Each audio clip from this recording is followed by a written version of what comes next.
Hello friends, स्वागत है आपका एक बार फिर से doctor Dhirendra Kumar botany class channel में। और आज का हमारा जो टॉपिक है वो टॉपिक है बीएससी सेकंड ईयर के एनाटॉमी पेपर का टॉपिक। और टॉपिक का नाम जो है वो है differentiation of primary and secondary tissue in roots and their roles.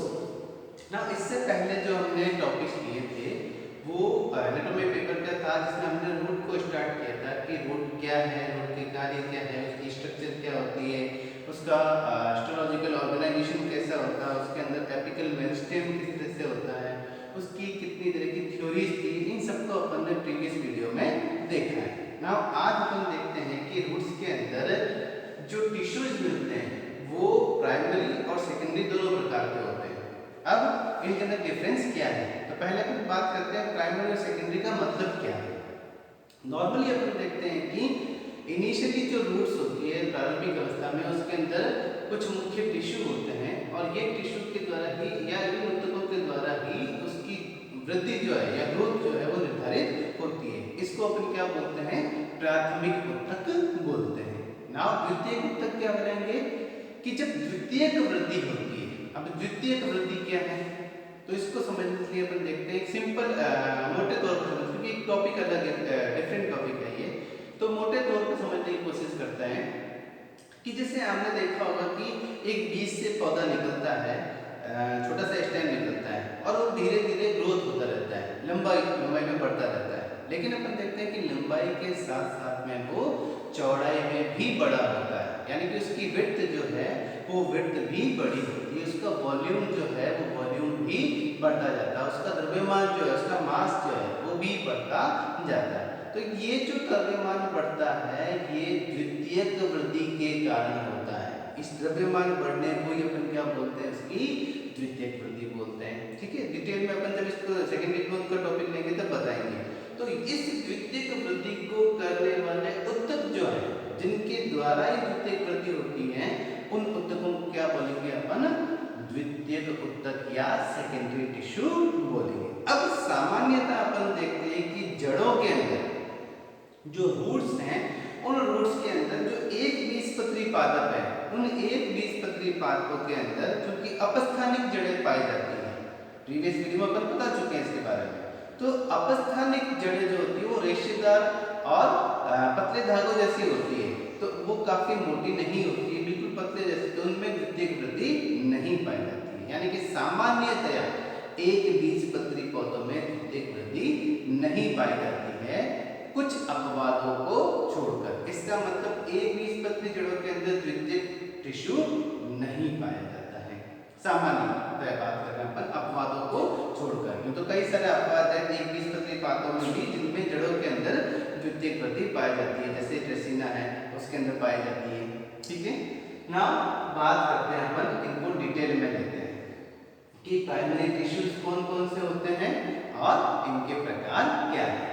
एक सामान्य हिस्टोलॉजी की बात करें अपन या एनाटॉमी की बात करें, सामान्य एनाटॉमी की बात करें, तो हमें एक कॉमन चीज पता होनी चाहिए ये कि चाहे वो जड़ हो चाहे तना हो, उसके अंदर अपन देखते हैं कि जो एनाटॉमी है वो एनाटॉमी को अपन मुख्यतः तीन भागों में बांट सकते हैं। उसके सबसे बाहर वाला हिस्सा जिसको अपन क्या बोलते हैं, डर्मिस वाला। अब डर्मिस के अंदर अपन देख सकते हैं एपिडर्मिस भी आती है, हाइपोडर्मिस भी आती है, क्यूटिकल भी आती है, जो उसका सुरक्षात्मक आवरण बनाता है। क्या, पादप बॉडी का सुरक्षात्मक आवरण, चाहे अपन बात कर रहे हैं किसकी, स्टेम की बात करें चाहे रूट की बात करें, तो सबसे बाहर वाला पार्ट जो है वो डर्मिस वाला कहलाता है। दूसरा जो सेकेंडरी पार्ट है, इसका मिडिल पार्ट जो होता है, उस मिडिल पार्ट को अपन क्या बोलते हैं, उसका ground meristem, ground tissue system, meristem नहीं सॉरी, ग्राउंड टिश्यू सिस्टम बोलते हैं। भरण ऊतक जिसको अपन बोलते हैं, जो इसका मास बनाता है, इसका आयतन बनाता है, भरण ऊतक जिसको अपन बोलते हैं। और तीसरा भाग जो है, पहला भाग तो डर्मिस वाला, दूसरा ग्राउंड टिश्यू वाला, और तीसरा जो है वो है vascular tissue system, vascular tissue system. ये संवहनी ऊतक, जिसके द्वारा संवहन होता है, किसका, भोज्य पदार्थों का और साथ साथ में जिसके अंदर संबंध होता है किसका, पानी का संवहन होता है, कंडक्शन होता है। तो यहाँ हम रूट्स की बात करें तो रूट्स में भी ये बेसिक प्रिंसिपल है, वही काम में आता है। प्राथमिक ऊतक की बात करें तो सबसे पहला या बाहर का पार्ट जो सुरक्षात्मक परत का निर्माण करता है वो कहलाता है एपिडर्मिस या बाह्य त्वचा कहलाता है। अब ये जो एपिडर्मिस है, इस एपिडर्मिस की कोशिकाएं जो होती है वो सामान्यतः गोलाकार कोशिकाएं होती है और सबसे बाहर की परत का निर्माण करती है। इसको अपन मूलीय त्वचा या एपिब्लेमा भी बोलते हैं, मूलीय त्वचा या एपिब्लेमा भी बोलते हैं। और इस एपिब्लेमा के ऊपर की तरफ कुछ पौधों में अपन देखते हैं कि पतली सी परत और पाई जाती है जिसको अपन क्या बोलते हैं, क्यूटिकल बोलते हैं। ये भी एक सुरक्षात्मक परत का निर्माण करती है। इसको संयुक्त रूप से कई बार अपन राइजोडर्मिस भी बोलते हैं, राइजोडर्मिस। राइजो वर्ड आता है जड़ से और डर्मिस आता है चमड़ी से ना, उसकी ऊपर की चमड़ी उसकी परत। तो एपिब्लेमा या एपिडर्मिस और क्यूटिकल को सम्मिलित रूप से भी क्या बोल सकते हैं, राइजोडर्मिस बोल सकते हैं। सामान्यतः अपन देखते हैं कि जड़ों का मुख्य कार्य क्या होता है, अवशोषण करना। पर अवशोषण का जो कार्य है यानी भोज्य पदार्थ और पानी का जो अवशोषण है उसको एक्टिवली कौन करता है, मूल रूट हेयर जिसको अपन बात, जब अपने ऑर्गेनाइजेशन की बात की थी पिछले वीडियो में, उसमें बताया था कि रूट हेयर कहाँ पर बनते हैं, तो उस क्षेत्र को अपन रूट हेयर जोन बोलते हैं। ठीक है, तो ये जो रूट हेयर्स हैं, ये रूट हेयर कुछ पादपों के अंदर अपन देखते हैं कि कुछ विशिष्ट कोशिकाओं से बनते हैं जो जिनको अपन क्या बोलते हैं, ट्राइकोब्लास्ट बोलते हैं। और ये ट्राइकोब्लास्ट कोशिकाएं एपिडर्मिस के ऊपर जगह जगह पर बिखरी होती है रूट हेयर जोन के अंदर। ठीक है, और ये जो ट्राइकोब्लास्ट है ये इनिशियली एक छोटे आउटग्रोथ के रूप में या ऊर्ध्वत के रूप में बाहर की तरफ निकलते हैं और यहाँ से धीरे धीरे जो कोशिका होती है ट्राइकोब्लास्ट की कोशिका, ये छोटी सी पहले इस तरह से होती है और उसके बाद में काफी बड़ी होकर ये रूट हेयर का निर्माण करती है और अंततः इसके अंदर एक बड़ी रेटिकल का निर्माण हो जाता है। लेकिन यूनिवर्सल रूप से ट्राइकोब्लास्ट सभी पादपों की जड़ों में नहीं पाया जाता है। इसीलिए साइंटिस्ट या वैज्ञानिक समूह का ये मानना है कि जो पार्श्वीय जड़ें हैं या जो रूट हेयर हैं या जिनसे बाद में पार्श्वीय जड़ों का निर्माण होता है वो पेरिसाइकल से होता है, ना कि ट्राइकोब्लास्ट से होता है, क्योंकि सभी पादपों में ट्राइकोब्लास्ट नहीं पाए जाते हैं। तो पेरिसाइकल से ही सेकेंडरी रूट्स का निर्माण होता है। तो ये तो रही कौन सी, एपिडर्मिस की बात कर रहे हैं। अब इन एपिडर्मिस के अंदर हम देखते हैं कि कुछ पादपों के अंदर जो मैंग्रोव जो होते हैं, जैसे मैंग्रोव है यानी कि जो समुद्र के दलदली क्षेत्रों में पाए जाते हैं, वहां पर अपन देखते हैं क्योंकि जड़ों को भी संरक्षण देने के लिए ऑक्सीजन की आवश्यकता होती है। तो ऐसी अवस्था में उनकी जो रूट्स होती है वो भूमि से बाहर निकल जाती है और उसकी एपिडर्मिस के ऊपर छोटे छोटे छिद्र होते हैं। इन छिद्रों वाली जड़ों को जिससे वो वातावरण के ऑक्सीजन को ले सके, इन छिद्र युक्त जड़ों को अपन क्या बोलते हैं, न्यूमेटोफोर्स रूट्स बोलते हैं। न्यूमेटोफोर रूट्स किसमें पाई जाती है, मैंग्रोव वनस्पति के अंदर पाई जाती है। इसके अलावा अपन देखते हैं कि सामान्यतः जो नॉर्मल पौधों के अंदर जड़ें भूमि के अंदर होती है तो वहां पर भी उनको वायु का आदान प्रदान करने के लिए जड़ों के ऊपर छोटे छोटे छिद्र जैसी रचनाएं पाई जाती है, कई सारे प्लांट में मिलती है। इन छिद्र जैसी रचनाओं को क्या बोलते हैं, लेंटिसेल्स बोलते हैं। जैसे वो क्या बोलते हैं अपन, लेंटिसेल बोलते हैं। ठीक है, वातरंध्र, लेंटिसेल या वातरंध्र बोलते हैं। अब वातरंध्र जड़ों में भी मिलते हैं और तनों पर भी मिलते हैं, दोनों जगहों पर मिलते हैं और ये सामान्यतः क्या करते हैं, वायु का या हवा का आदान प्रदान करते हैं। ठीक है, देन ये तो हो गई किसकी बात, एपिडर्मिस की बात हो गई जो सबसे बाहरी सुरक्षात्मक परत का निर्माण करती है। देन इसके नीचे वाला पार्ट जिसको अपन ग्राउंड टिश्यू सिस्टम बोल रहे हैं, वर्ण ऊतक बोल रहे हैं, उस वर्ण ऊतक की कोशिकाओं को या संयुक्त रूप से अपन क्या बोलते हैं, कॉर्टेक्स या वल्कुट बोलते हैं, कॉर्टेक्स या वल्कुट बोलते हैं। अब इन वल्कुट कोशिकाओं में सामान्यतः अपन देखते हैं कि मृदु ऊतकीय कोशिकाएं मिलती हैं, पैरेनकाइमेटिस कोशिकाएं, मृदु ऊतक मतलब पैरेनकाइमेटिस इन कोशिकाओं के अंदर क्या होता है, बीच बीच में गैप होता है, यानी कि कॉम्पैक्टली अरेंज नहीं होती। ये कोशिकाएं कैसी होती है, कॉम्पैक्टली अरेंज नहीं होती, इनके बीच बीच में गैप उपस्थित रहता है। इस कारण इन कोशिकाओं को अपन क्या बोलते हैं, इन कोशिकाओं को अपन बोलते हैं मृदु उत्तक कोशिकाएं। ठीक है, अब ये जो मृदु उत्तक कोशिकाएं हैं, इन मृदु उत्तक कोशिकाओं के अंदर कई बार अपन देखते हैं लेटेक्स, रेजिन, म्यूसिलेजिनस पदार्थ, लिपिड या स्क्लेरेट मिलते हैं इसके अंदर, और इन पदार्थों के अंदर ही, इनकी वजह से ही ये जो मृदु उत्तक है, ये मृदु उत्तक भरण उत्तक कहलाता है। क्या कहलाता है, ये भरण उत्तक कहलाता है। नॉर्मली जड़ों के अंदर हम देखते हैं अलग अलग पार्टों के जड़ों के अंदर, किसी में लिपिड है, किसी में रेजिन डक्ट्स है, ये जैसे जिम्नोस्पर्म्स की जो है अनावृत बीजी पार्कों के अंदर, जिम्नोस्पर्म के अंदर रेजिन्स नलिकाएं पाई जाती है। ठीक है, तो ये जो ग्राउंड मेरिस्टेम है, जो बीच का टिश्यू है, जो भरण उत्तक कहलाता है, इसको अपन क्या बोलते हैं, जड़ों के अंदर कॉर्टेक्स बोलते हैं ना। तीसरा जो पार्ट है, तो तीसरा पार्ट कौन सा है, वेस्कुलर सिस्टम या संवहन सिस्टम। ठीक है, अब संवहन सिस्टम का मतलब क्या हो गया कि वो उत्तक जो जड़ों के अंदर संवहन का कार्य करता है। संवहन का मतलब क्या होता है कि जो कंडक्शन का काम करता है, पानी का या जो खनिज पदार्थ है उनको अवशोषण करने का कार्य करता है, और इसके लिए विशेष टिश्यूज होते हैं उसके अंदर। संवहन उत्तक जो है, उन संवहन उत्तक के अंदर विशेष प्रकार के टिश्यू होते हैं। ठीक है, अब इस वेस्कुलर टिश्यू सिस्टम और कॉर्टेक्स के बीच में भी कुछ परतें मिलती हैं। इन दोनों के बीच में कुछ परतें मिलती है, वेस्कुलर टिश्यू सिस्टम के बीच में और कॉर्टेक्स के बीच में। ठीक है, कौन कौन सी होती है, जो कॉर्टेक्स और वेस्कुलर टिश्यू को अलग करती है, उस परत को अपन बोलते हैं एंडोडर्मिस परत बोलते हैं। और एंडोडर्मिस परत जो है वो एक लेयर या कुछ लेयर की हो सकती है, एक लेयर की या एक से ज्यादा लेयर हो सकती है एंडोडर्मिस की, जिसको हिंदी में अपन बोलते हैं अंतस्त्वचा।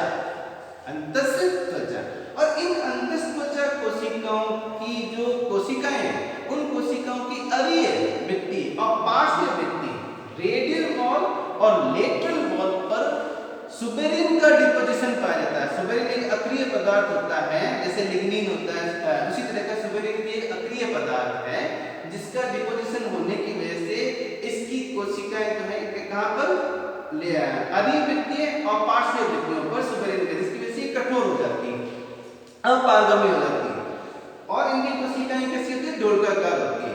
और इन लिग्निन युक्त जो पट्टिकाएं होती है, जो सुबेरिन युक्त पट्टिकाएं जो होती है, इनको कैस्पेरियन नामक साइंटिस्ट ने सबसे पहले देखा, इसीलिए इनको क्या बोला जाता है, कैस्पेरियन पट्टिकाएं कहा जाता है। अब यहाँ एक स्पेसिफिक चीज है कि जिस जगह पर प्रोटोजाइलम होता है, अपन बात करेंगे प्रोटोजाइलम क्या है, जिस जगह पर प्रोटोजाइलम होता है उसके सामने वाले एंडोडर्मिस कोशिकाओं में कैस्पेरियन पट्टिकाएं नहीं पाई जाती है, और इन जो पट्टिका, जहां पर कैस्पेरियन पट्टिका नहीं पाई जाती है, उन एंडोडर्मिस कोशिकाओं को क्या बोलते हैं, पैसेज सेल बोलते हैं। थोड़ा सा बता देते हैं यहाँ पर, जैसे मान लो ये जाइलम का टिश्यू है, जिसके नीचे की तरफ मेटाजाइलम और ऊपर की तरफ प्रोटोजाइलम है। ठीक है, तो अगर इसी में दर्शाने की कोशिश करते हैं, मान लो यहाँ पर ये मेटाजाइलम और ये प्रोटोजाइलम, तो इस जगह पर तो क्या हो गया, अपना कॉर्टेक्स टिश्यू सिस्टम है या ग्राउंड टिश्यू सिस्टम है, जिसको अपन कॉर्टेक्स बोल रहे हैं, और यहाँ से वेस्कुलर टिश्यू सिस्टम शुरू हो रहा है। तो जिस जगह पर प्रोटोजाइलम है, उसके सामने वाली जो एंडोडर्मिस की कोशिका है, उसके अंदर किसी प्रकार का डिपोजिशन नहीं पाया जाता है। तो इन कोशिकाओं को क्या बोलते हैं, पैसेज कोशिकाएं या मार्ग कोशिकाएं बोलते हैं। और इन मार्ग कोशिकाओं से जो रूट हेयर पानी का अवशोषण करता है, वो इन मार्ग कोशिकाओं से होता हुआ जाइलम की तरफ जाता है। यानी कि एंडोडर्मिस का मुख्य कार्य क्या हो गया, ये खनिज पदार्थों और पानी के जो अवशोषण है उसके एक्सचेंज को क्या करता है, नियंत्रित करता है, विनिमय को नियंत्रित करता है। ठीक है, क्योंकि पानी के जो पानी जो है वो केवल पैसिव कोशिकाओं से होता हुआ ही जाइलम के अंदर प्रवेश करता है। ठीक है, तो यहाँ बात करें ये जो परत है यानी कि वेस्कुलर टिश्यू सिस्टम के ऊपर की परत, इस परत को अपन क्या बोलते हैं, एंडोडर्मिस बोलते हैं। ठीक है, अब इस एंडोडर्मिस के नीचे एक और पतली सी परत पाई जाती है जिसकी कोशिकाएं कैसी होती है, मृदु ऊतक की कोशिकाएं होती है। इस पतली सी परत को क्या बोलते हैं अपन, पेरिसाइकिल या परिरंभ बोलते हैं। पेरिसाइकिल या परिरंभ, रंभ से परे, रंभ किसको बोलते हैं अपन, वेस्कुलर सिस्टम या स्टील जो है इसको अपन क्या बोलते हैं, वेस्कुलर टिश्यू को रंभ बोलते हैं, जिसमें जाइलम फ्लोएम दोनों होता है। तो परिरंभ यानी रंभ से परे एक और परत, इसका मतलब यहाँ पर फिर से देख लेते हैं कि यहाँ तक अपना जाइलम कहीं था, वेस्कुलर टिश्यू सिस्टम था, इसके ऊपर की तरफ एंडोडर्मिस और उस इन दोनों के बीच में एक परत और यानी जाइलम या वेस्कुलर बंडल से जस्ट ऊपर एक परत और मिलती है जिसको अपन क्या बोलते हैं, परिरंभ या पेरिसाइकिल बोलते हैं। अब ये जो पेरिसाइकिल है, ये पेरिसाइकिल कुछ एक बीजपत्री पादप जैसे पामी है, पामी कुल के पौधों के अंदर या द्विबीजपत्री के अंदर देखते हैं जैसे मॉलस है, सेलिक्स है, इनके अंदर एक से ज्यादा लेयर की परिरंभ भी पाई जाती है। और इस परिरंभ का मुख्य कार्य क्या है, इस परिरंभ का मुख्य कार्य होता है द्वितीयक जड़ों का, जो लेटरल जड़ है, पार्श्वीय जड़ें जो है, लेटरल जड़ है, इन लेटरल जड़ों के निर्माण में योगदान प्रदान करती है। कौन, पेरिसाइकिल। ठीक है, तो एंडोडर्मिस का कार्य क्या हो गया, एक्सचेंज को नियंत्रित करना, और पेरिसाइकिल क्या है, लेटरल जड़ों के निर्माण में सहायक होती है। ठीक है, और नेक्स्ट आता है इसके अंदर की तरफ, तो डर्मिस हो गया, ग्राउंड टिश्यू यानी कॉर्टेक्स हो गया, एंडोडर्मिस हो गई, पेरिसाइकिल हो गया। अब अंदर की तरफ बात करते हैं वेस्कुलर टिश्यू सिस्टम की, किसकी बात करते हैं, संवहनी ऊतक की। अब यहाँ डिफरेंस है, हम कैसे पता करेंगे कि ये जड़ है या तना, तो इनिशियल स्टेज पर द्वितीय ग्रोथ अगर नहीं हुई हो तो वहां पर अपन देखते हैं कि जो जड़ें होती है उन जड़ों के अंदर अरीय कंडीशन पाई जाती है। अरीय कंडीशन का मतलब क्या हो गया कि यहाँ पर जाइलम और फ्लोएम एक दूसरे के एकांतरित रूप में पाए जाते हैं, ऑल्टरनेट पाए जाते हैं, अरीय पाए जाते हैं। इस कंडीशन को क्या बोलते हैं अपन, रेडियल कंडीशन बोलते हैं या अरीय कंडीशन बोलते हैं। ठीक है, क्या मतलब हो गया, अगर मैं इसको पूरे को सीधे एक पर काट बना रहा हूं, मैं पूरे को एक पूरा एक जड़ का अपना अनुप्रस्थ काटा, तो सेंटर की तरफ क्या होगी, यहाँ पर अपन देखें ये वेस्कुलर टिश्यू सिस्टम है, सेंटर का पार्ट लिया अपन। ठीक है, अब यहाँ अपन कह रहे हैं क्या कि जो बंडल है वेस्कुलर बंडल, वो वेस्कुलर बंडल क्या है, जाइलम और फ्लोएम के जो पैचेज है वो अरीय कंडीशन के रूप में पाए जाते हैं, ऑल्टरनेट, जैसे एक फ्लोएम फिर जाइलम फिर फ्लोएम फिर जाइलम फिर फ्लोएम। ठीक है, इस कंडीशन को हम क्या बोलते हैं, अरीय कंडीशन बोलते हैं। ये कैरेक्टरिस्टिक फीचर है, रूट का लाक्षणिक लक्षण है जिसमें बंडल जो है वो अरीय स्थिति में पाए जाते हैं। दूसरा लाक्षणिक कैरेक्टर क्या है, कैरेक्टरिस्टिक फीचर कि रूट्स के अंदर जो प्रोटोजाइलम होता है वो बाहर की तरफ होता है और मेटाजाइलम केंद्र की तरफ होता है। अब प्रोटोजाइलम और मेटाजाइलम किसको बोलते हैं अपन, जिस जाइलम की कोशिकाएं छोटी होती हैं, जो नलिकाएं पतले व्यास वाली होती हैं और साथ में इसमें एनुलर या सर्पिलाकार स्थूलन पाया जाता है, ऐसी कोशिकाएं परिधि की तरफ होती हैं जो छोटे व्यास वाली होती हैं, इनको अपन क्या बोलते हैं, प्रोटोजाइलम। प्रोटोजाइलम। और केंद्र की तरफ जो बड़े व्यास वाली कोशिकाएं होती हैं उनको अपन क्या बोलते हैं, मेटाजाइलम। ठीक है, अब इस प्रोटोजाइलम की कंडीशन बाहर की तरफ होने की वजह से इस कंडीशन को अपन बोलते हैं एक्सार्क कंडीशन, बाह्य आदि दारुक, हिंदी में बोलते हैं बाह्य आदि दारुक, एक्सार्क कंडीशन। ये रूट का कैरेक्टरिस्टिक फीचर है। ठीक है, इसी तरह से अगर अपन तने की बात करें तो तने में ये स्थिति उल्टी हो जाती है, जिसमें मेटाजाइलम बाहर की तरफ होता है और प्रोटोजाइलम अंदर की तरफ होता है। उस कंडीशन को अपन बोलते हैं एंडार्क कंडीशन। ठीक है, लेकिन ये जो एक्सार्क कंडीशन है रूट के अंदर, ये केवल प्राइमरी बंडल के अंदर ही मिलती है, यानी कि जैसे जैसे इसके अंदर सेकेंडरी ग्रोथ होगी उस सेकेंडरी ग्रोथ के अंदर बाद में एंडार कंडीशन आ जाती है स्टेम की तरह। यानी कि अगर अपन डिफरेंशिएट करना है दोनों के बीच में, रूट और शूट के बीच में एनाटॉमी के आधार पर, तो शुरुआती अवस्था में ही अपन क्या कर सकते हैं, इसके अंदर डिफरेंस कर सकते हैं शुरुआती अवस्था में। यानी कि केवल प्राइमरी जो बंडल है उनको देखकर ही हम पता कर सकते हैं कि ये रूट है या शूट है। क्यों? क्योंकि प्राइमरी बंडल के अंदर एक्साल कंडीशन होती है। तो ये तो कहलाया क्या अपना एंडोडर्मिस वेस्कुलर टिश्यू सिस्टम कहलाया, और इस पूरे को अपन क्या बोलते हैं, प्राइमरी टिश्यू बोलते हैं। ठीक है, अब अपन बात कर रहे हैं क्योंकि अपना टॉपिक क्या है, differentiation of primary and secondary tissue. तो सेकेंडरी टिश्यू की बात कर लेते हैं अपन, ये था primary tissue. Now secondary tissue की बात करते हैं। सेकेंडरी टिश्यू किसको बोलेंगे? अब सेकेंडरी टिश्यू का मतलब या द्वितीयक टिश्यू का मतलब अभी अपन ने बताया था कि जब द्वितीयक वृद्धि होती है। अब द्वितीयक वृद्धि किसको बोलते हैं अपन? जब वॉल्यूम में वृद्धि होती है, मास में वृद्धि होती है, उसके आयतन में वृद्धि होती है, तो उस वृद्धि को करने के लिए जो मेरिस्टेमेटिक कोशिकाएं होती है, वो मेरिस्टेमेटिक कोशिकाएं ज्यादा मात्रा में ग्रोथ करती है। इसको अपन क्या बोलते हैं? द्वितीयक वृद्धि बोलते हैं। ठीक है, अब वो ग्रोथ किन की वजह से होगी? दो तरह के टिश्यूज की होगी। कौन से सेकेंडरी टिश्यू कहलाएगा? वेस्कुलर कैम्बियम और कॉर्डो कैम्बियम। तो पहले बात करते हैं कैम्बियम क्या है, फिर अपन बात करेंगे वेस्कुलर कैम्बियम क्या है और कॉर्डो कैम्बियम क्या है। नॉर्मली अपन देखते हैं कि जो बंडल होता है, उस बंडल के अंदर अगर जाइलम और फ्लोएम के बीच में, जैसे अपन तने की बात करें, यहाँ पर कॉन्जुगेट बंडल होता है। कॉन्जुगेट मतलब संयुक्त बंडल, जिसमें जाइलम और फ्लोएम दोनों साथ साथ जुड़े हुए रहते हैं, और इनके बीच में कोशिकाओं की कुछ परत होती है जो लगातार विभाजन करती रहती है। इनको अपन क्या बोलते हैं? उसको बोलते हैं अपन कैम्बियम बोलते हैं, प्रोकैम्बियम। ठीक है, कैम्बियम बोलते हैं। अब यहाँ अपन बात कर रहे हैं कि जब प्राइमरी टिश्यू, प्राइमरी लेवल पर जब तक टिश्यू था, उसकी थोड़ी सी ग्रोथ होती है, और जो कैम्बियम होती है, क्योंकि यहाँ पर रूट के अंदर अपन देखते हैं रेडियल स्थिति है, अरीय स्थिति है। अरीय स्थिति में अपन बताइए ऑल्टरनेट होते हैं, जाइलम और फ्लोएम ऑल्टरनेट होते हैं। तो यहाँ पर भी प्रोकैम्बियम पाई जाती है। कहाँ पर पाई जाती है? जिस जगह पर जाइलम है उसके तो ऊपर की तरफ इसका एक आर्क मिलता है, और जिस जगह पर फ्लोएम है उसके नीचे की तरफ इसका एक आर्क या चाप जिसको अपन बोलते हैं। मतलब समझ आ गया कि एक टुकड़ों में पाई जाती है। जो प्रोकैम्बियम है वो रूट्स के अंदर टुकड़ों में पाई जाती है। कहाँ होगी? प्रोकैम्बियम के ऊपर और या जाइलम के ऊपर और फ्लोएम के नीचे की तरफ। अब इसका कार्य क्या है?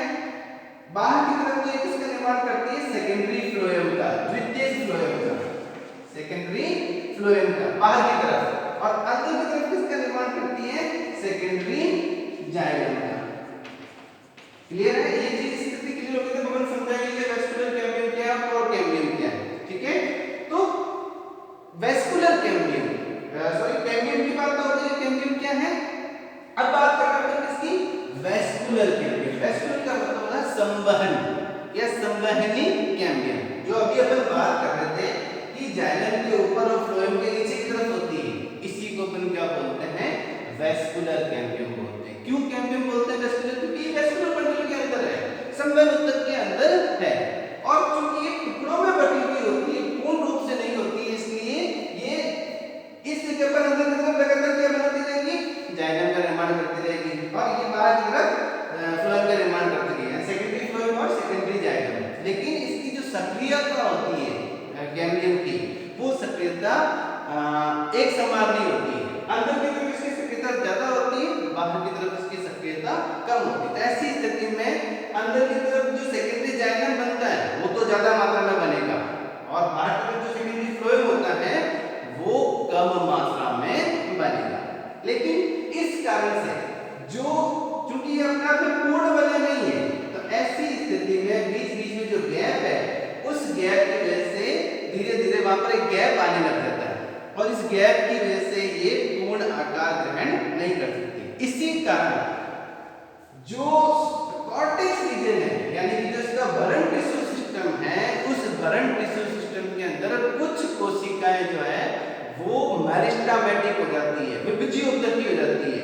और अब ये जो विभाज्य ऊतक की कोशिकाएं जो इस जगह पर बन रही है, कॉर्टेक्स के अंदर बन रही है, ये कोशिकाएं क्या कहलाती ये भी मेरिस्टेमेटिक होगी और कैम्बियम कहलाएगी, लेकिन चूंकि कहां पर बन रही है, कॉर्टेक्स के अंदर, तो इन कोशिकाओं को जो मेरिस्टेमेटिक हो जाती है उनको अपन बोलते हैं कॉर्क कैम्बियम। तो दोनों का डिफरेंस समझ में आ गया। वेस्कुलर कैम्बियम, कैम्बियम अपने आप में क्या है, मेरिस्टेमेटिक टिश्यू है जो लगातार विभाजन कर सकता है, और जो संवहन ऊतक के अंदर है वो तो वेस्कुलर कैम्बियम, और जो कॉर्टेक्स के अंदर है जो डेवलप हो रही है उसको अपन क्या बोलते हैं, कॉर्क कैम्बियम बोलते हैं। वेस्कुलर कैम्बियम का कार्य है क्या, अंदर की तरफ संवहन ऊतक के अंदर की तरफ सेकेंडरी जाइलम और बाहर की तरफ सेकेंडरी फ्लोएम का निर्माण करना, जबकि जो कॉर्क कैम्बियम है, इस कॉर्क कैम्बियम का कार्य क्या है, बाहर की तरफ तो ये क्या बनाती है, कॉर्क का निर्माण करती है जिसको अपन बोलते हैं फैलम, और अंदर की तरफ इसका निर्माण करती है सेकेंडरी कॉर्टेक्स का निर्माण करती है जिसको अपन बोलते हैं फैलोडर्म, और कॉर्क कैम्बियम का एक और नाम है फैलोजन। तो फैलोडर्म और फैलम, इन तीनों को संयुक्त रूप से अपन क्या बोलते हैं, पेरिडर्म बोलते हैं। तो इसका मतलब क्या हो गया कि इन दोनों की सक्रियता की वजह से, वेस्कुलर कैम्बियम और कॉर्क कैम्बियम दोनों की सक्रियता की वजह से किसका निर्माण होता है, उसके आयतन में, जड़ के आयतन में वृद्धि होती है, और इस वृद्धि को ही हम क्या बोलते हैं, सेकेंडरी ग्रोथ बोलते हैं, जो सामान्यतः द्विबीजपत्री जड़ों के अंदर मिलती है, द्विबीजपत्री पादपों के अंदर मिलती है। कैसे, जैसे अपन देखते हैं नीम का पेड़ है, बबूल का पेड़ है, बरगद का पेड़ है, उसकी जड़ें काफी मोटी होती है, लेकिन घास की बात करें तो घास की जड़ें इतनी मोटी नहीं होती, क्यों, क्योंकि वहां पर सेकेंडरी ग्रोथ नहीं मिलती है। तो ये जो सेकेंडरी ग्रोथ है, ये इन सेकेंडरी टिश्यूज की वजह से ही बनती है, जिसको अपन क्या बोलते हैं, वेस्कुलर कैम्बियम और कॉर्क कैम्बियम। तो यहाँ पर एक और क्वेश्चन, बड़ा छोटा क्वेश्चन में बनता है कि पेरिडर्म क्या है। तो पेरिडर्म क्या है, जो ये वापस हम बात क्या बनाते हैं, जो कॉर्टेक्स रीजन है, उस कॉर्टेक्स रीजन के अंदर कुछ कोशिकाएं क्या बन जाती है, मेरिस्टेमेटिक हो जाती है और कैम्बियम का रूप धारण कर लेती है, जिसको अपन क्या बोलते हैं, कॉर्क कैम्बियम। और ये कॉर्क कैम्बियम का एक और नाम है फैलोजन। ये बाहर की तरफ इसका निर्माण करती है कॉर्क का, या जिसको एक और नाम क्या बोलते हैं, फैलोडर्म का, और अंदर की तरफ इसका निर्माण करती है सेकेंडरी कॉर्टेक्स का, जिसका एक और नाम क्या है, फैलोडर्म बोलते हैं उसको। बाहर की तरफ फैलम, अंदर की तरफ फैलोडर्म, और ये जो खुद है वो फैलोजन। इन तीनों को संयुक्त रूप से अपन क्या बोल रहे हैं, पेरिडर्म बोल रहे हैं। तो ये अपना पूरा टॉपिक था आज कि प्राइमरी टिश्यू किसको बोलेंगे जड़ के अंदर, और सेकेंडरी टिश्यू किसको बोलेंगे, दोनों के अंदर डिफरेंशिएशन क्या है और दोनों का रोल क्या है। तो उम्मीद करता हूँ टॉपिक आपको अच्छा लगा होगा। अगर इस टॉपिक को अच्छा लगा, ये टॉपिक अगर आपको अच्छा लगा हो तो इसको लाइक कीजिए, इसको ज़्यादा से ज़्यादा मात्रा में शेयर कीजिए, ताकि दूसरे स्टूडेंट्स भी इसका लाभ उठा सकें। Thank you.